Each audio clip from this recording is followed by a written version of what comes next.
later. So to start off properly, I just wanted to read this quote out, and I want this quote to kind of follow us throughout the entirety of this part one of the presentation. Every record has been destroyed or falsified. Every book rewritten. Every picture has been repainted. Every statue and street building has been renamed. Every date has been altered. And the process is continuing, day by day and minute by minute. George Orwell, 1984. So I think that this quote very much resonates not just with the past, but also with the present. So just keep this quote in mind as we explore further. So, Tartaria Old World Overview.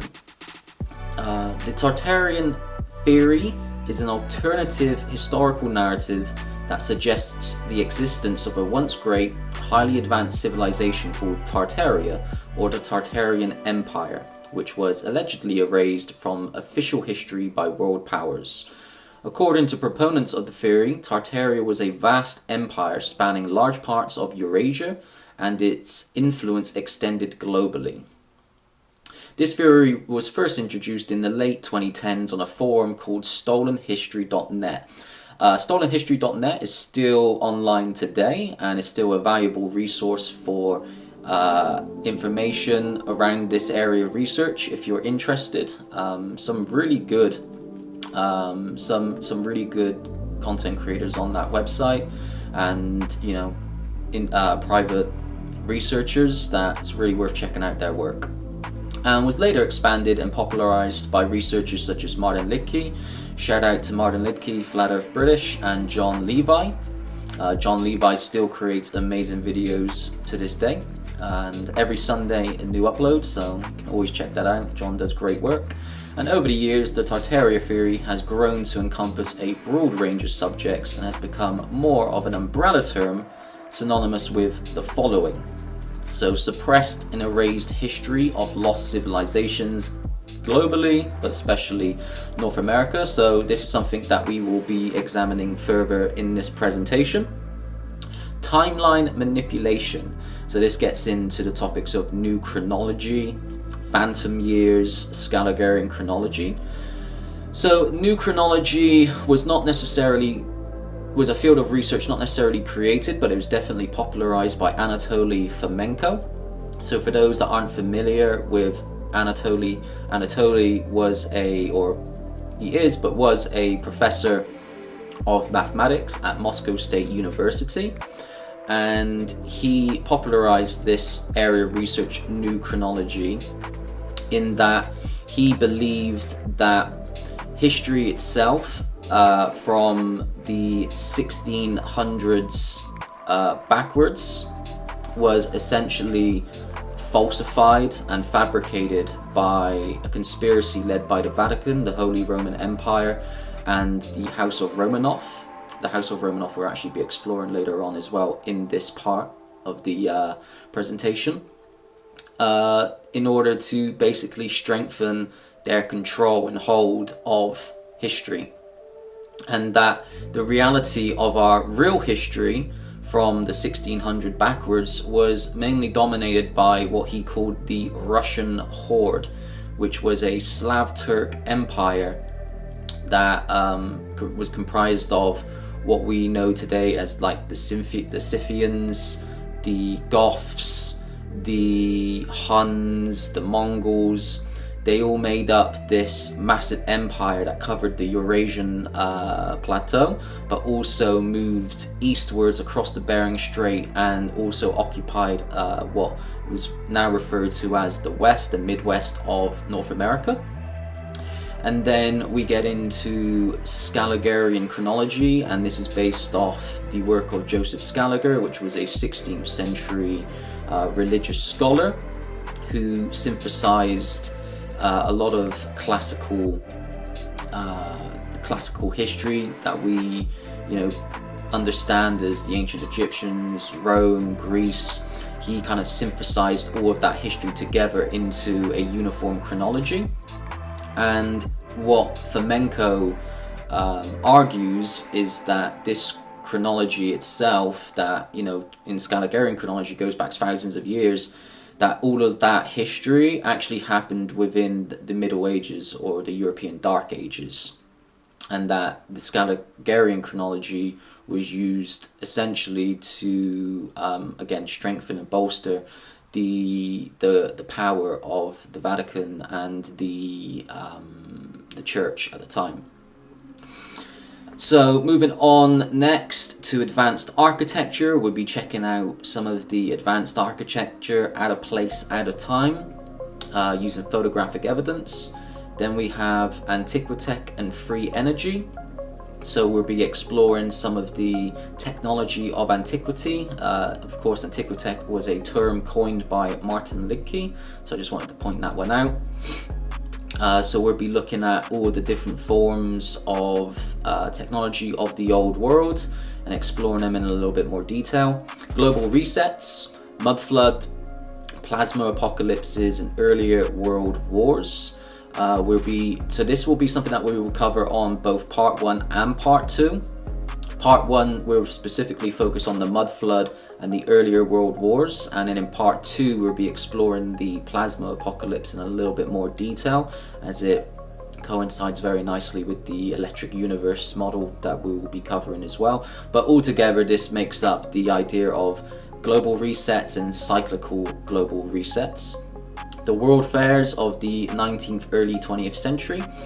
This is one of the subjects that most people, when they start researching the old world and Tartaria, are normally introduced to relatively early into their research, and it is, for me, some of the most convincing evidence of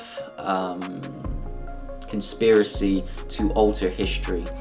And we'll be looking into the different ideas behind these world fairs. Were they indoctrination and re-education camps after a reset? We will explore that further.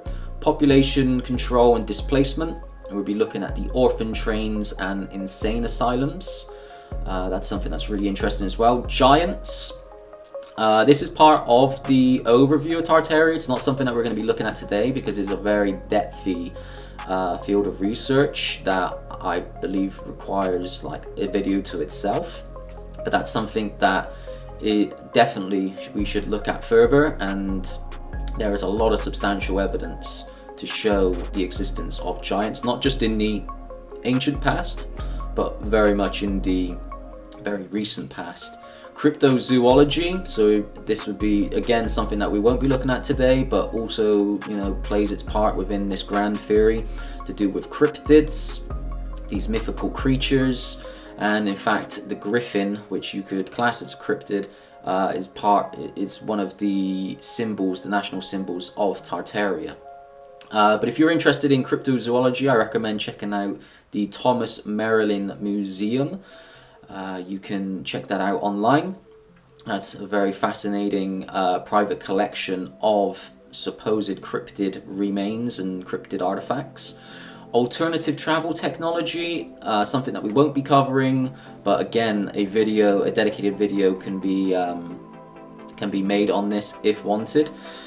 This will cover airships, pneumatic tubes, electric trams, some of the old airships that you see, the Zeppelins, pneumatic tubes, air pressured travel tubes underground, electric trams showing up or evidence of electric tram rails in towns and cities all around the world when there wasn't electricity.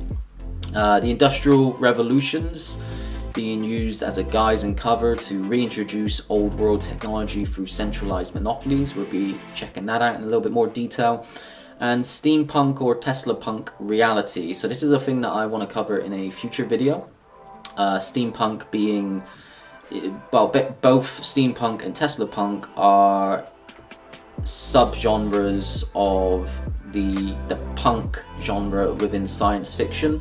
Steampunk being the idea of what the world would look like if steam was progressed in the Victorian era and was replaced by electricity, and then we moved it and we made advanced steam technology or steam-based technology. And then Tesla punk would be if the work of Nikola Tesla was fully realized in the Victorian era and wasn't seized by the elite and then controlled and monopolized through their industries. Very, very interesting, and I think it plays a part. Our imagination plays a part to our understanding of our real past, or our connection to our real past. But that's something that we can expand upon in future videos. So that's like a little bit of an overview for you. So again, this part of history that we're going to be focusing on really is the past 500, 700 years or so. I believe that ancient history, classical history has been, pretty well covered and exhausted within the alternative history research realm. So I wanted to bring something new, something fresh, and something that I feel is important because it is part of our recent history. And we're much more connected to the past few hundred years than, the past 3, 4, 5,000, 10,000 years ago, which is just completely unrelatable to most, whereas the past few hundred years is definitely much more relevant and much more closer to home.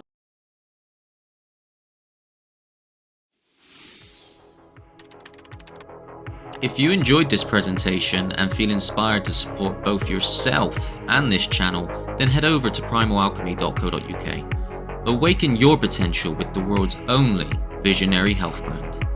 Discover our collection of tonic herbal elixirs, rare crystals, and holistic health technologies, all chosen and created with intention, so you can focus on the energy you bring into your life.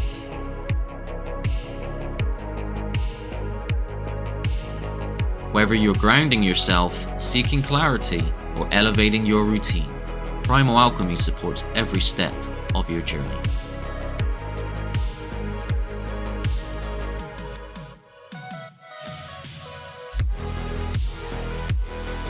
Use code REBUS10 for 10% off all superfood elixirs at primalalchemy.co.uk.